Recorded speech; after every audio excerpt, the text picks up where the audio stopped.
What's good YouTube, Winning Image here. Welcome back to my channel, and today we're going to talk about Vairina Erger and who's ready to box some people's guns because this card has more evolved forms than Drago.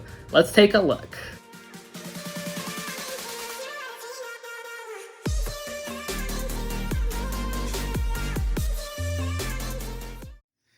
I don't know about y'all, but let's dive into this deck. This is a deck that I was really looking forward to at a set 2, and I'm so glad it's finally here. As always, this is brought to you by Triple Sleeve TCG for all your Cardfight Vanguard needs. And you might be eyeing up the cool playmat here. It's the playmat that we got for the Cardfight Overdress Invitational, and there's still a few in stock. So use my promo code and an affiliate link in the description for a discount as well as free shipping inside the US. So without further ado, let's pop the top and let's reveal my deck. This is Vairina Erger out of set 2 of Brush with the Legends. What makes this deck so good is that it has the ability to multi-attack, which is something Dragon Empire couldn't do consistently because Valiente was always under a hit lock. So this deck definitely improves in that, and you'll see through this video kind of the streamlined kind of play that this deck has. So let's head into it, and starting off with the Ride deck. Starting off with the Ride deck, we got our Sunrise Egg, our Renew, our Ryu, and our Nirvana. This hasn't changed at all from any Dragon Empire deck. I think this is supposed to be consistent, at least until we get something good. And what I find to be really nice is that with the grade 2, the Vairina search, it isn't as impactful as it used to be, because sometimes you want to conserve soul for those situations where you need to soul blast with Erger. And we have a lot of other chances to get it off, potentially twice in a game. So sometimes you want to save the soul. But yeah, just with that, our Ride deck's the same, nothing new there. Then for our grade 3s, as you guys probably saw when I was kind of talking about it, we got the 3 Chakra Bharti Divine Dragon Nirvana. The Persona Ride, of course, is still very important, and for some reason we want to up our chances to get the Persona Ride, so we're going to be playing a few cards that help us get there. And that's why we still keep Nirvana in the deck. I know some decks, I saw one that like cut it to 1 and just played a bunch of Soul Charge cards. I was like, no, we can't do that. No. And then our 2 Valiente, this is a very important card still in the deck because it could still provide pressure, and most importantly is another Overdress unit. Just by being an Overdress unit, you could still power it up with Nirvana, and for some reason that's still very important.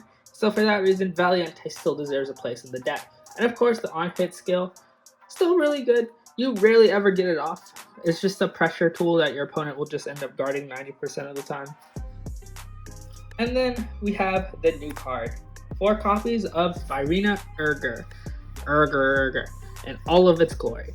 Now, he is daddy. Like, this card is daddy because it fixes a lot of issues with the deck. This deck lacked countercharge. This deck lacked effective ways to use its soul instead of retiring. And it gives this card extra defense as well. So, what its skill is, at the end of the battle that your Trickstar attacked a Vanguard, and if your Vanguard is Nirvana, you could Soul Blast 2, overdress this card as stand from your hand, and countercharge 1. Meaning that you could get off multiple effects in a turn with only 1 counterblast. And then if it's in the overdress state, it gets plus 10,000 power and 10,000 shield, making it essentially a trigger on guard. So it kind of fills the role of Burn Bright Pure Prayers as well. This card is just so versatile, and you want to be playing it at 4, and I think it's going to stay in the deck for a quite long time.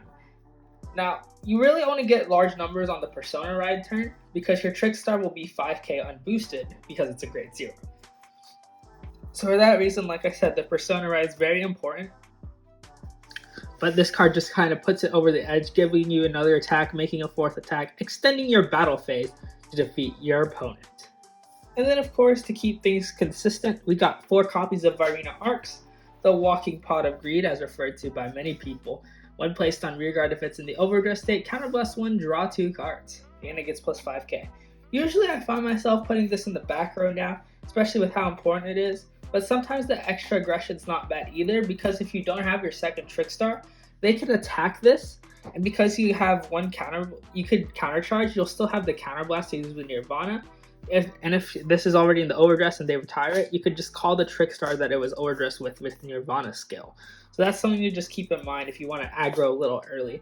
Just small things like that can make a big difference in this tempo-based deck. Then we still have 3 copies of the OG Vairina.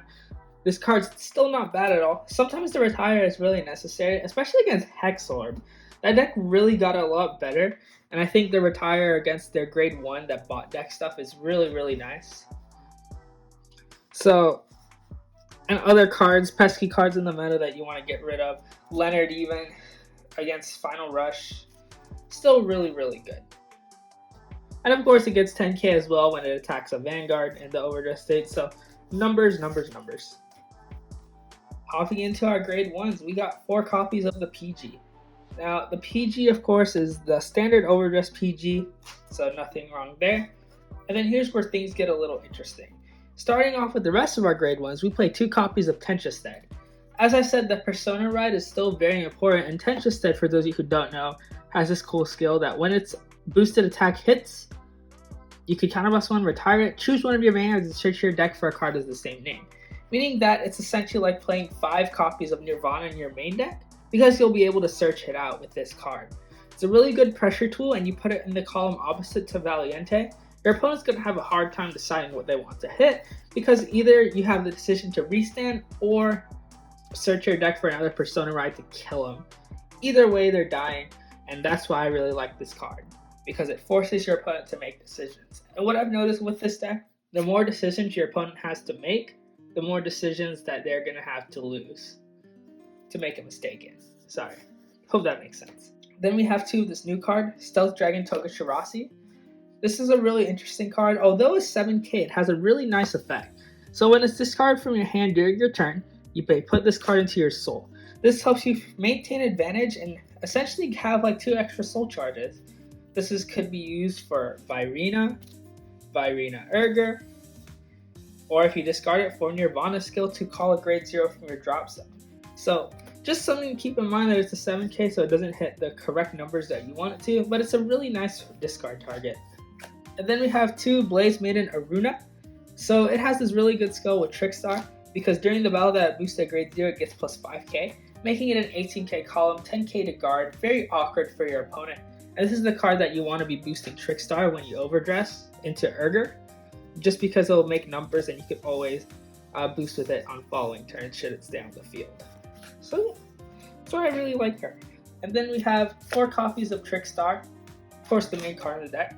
I don't like the starter being the Trickstar in this deck, because even though the second Trickstar could be very beneficial at times, the extra draw in this deck honestly is very helpful, because it gives you another chance to see a combo piece and allows you to keep advantage up, like I said, which is oh so important, especially because we don't play draws. So start getting into our trigger line. We run 1 over trigger. This card isn't as much of a win con, it feels like, which is really nice, helping this deck progress. But you know what is a win con? 8 crits! So we maxed out the crits because it's honestly just the best thing to do. These are really good going second, because if your opponent's Vanguard is grade 3 or greater, they get plus 5k shield, making them a 20k shield total. So if you're getting rushed really hard, keep yourself at low damage. This is a 20k shield in your hand.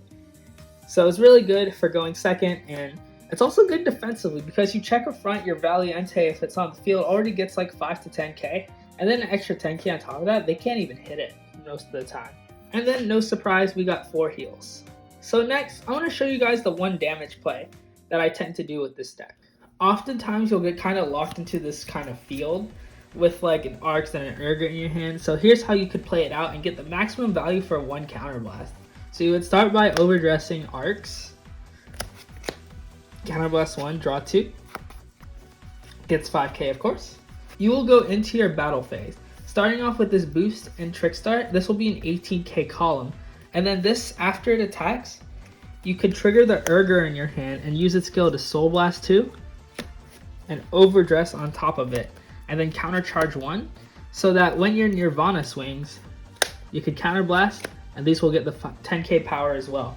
Barring any triggers, of course. And let's see what we would get anyways for the heck of it. A Trickstar and a front. Oh, look.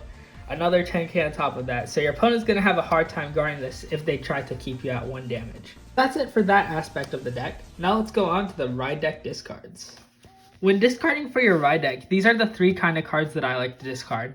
The Togashirasi, because when it's discarded it goes into your soul, and then the Trickstar, because you could always revive it later. And then I just use this to represent triggers, because if you go first, you're going to be able to establish a lot of tempo, especially if you open up an arcs, that you want to save your combo pieces for an explosive turn 3 or turn 4 where you could persona ride.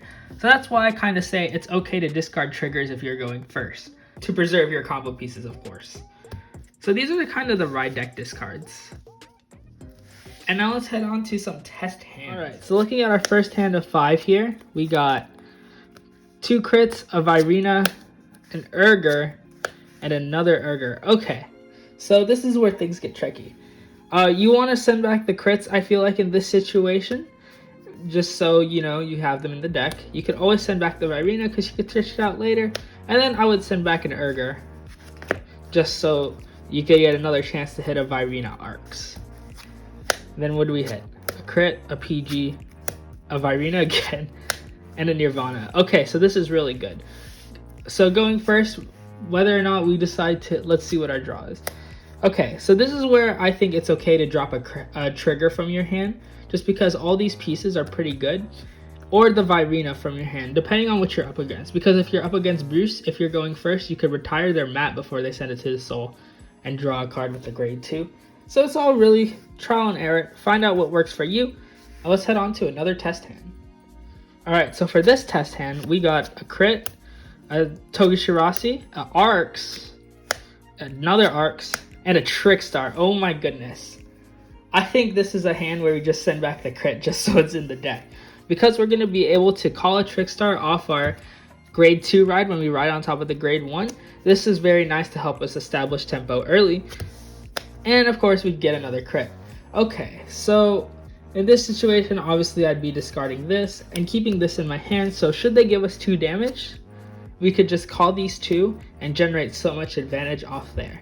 Now that you guys kind of get inside my head a little bit and see what I'm kind of looking for whenever I mulligan, let's head on to the outro to kind of close out this video. Hope you all enjoyed this deck breakdown on Vairina Erger. This card is definitely daddy because of how much it does for the deck. So without further ado, I want to thank you all for watching. Have a great day, and I'll see you all next time. Peace.